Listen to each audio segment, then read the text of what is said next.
જય શ્રી કૃષ્ણ. ગઈકાલે ભગવાનનો જન્મ થયો અને આજે ભગવાન પારણામાં ઝૂલી રહ્યા છે.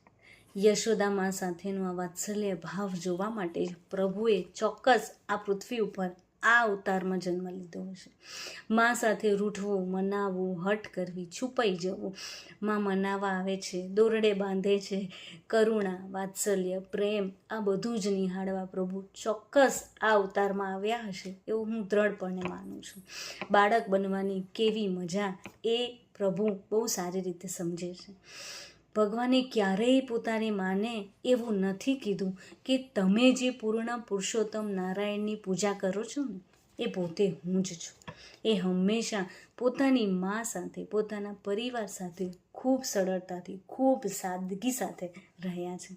માટે જ ઈશ્વર કહે છે કે જેટલા સરળ બનશો, જેટલા સાદગીથી જીવન જીવશો ને એટલી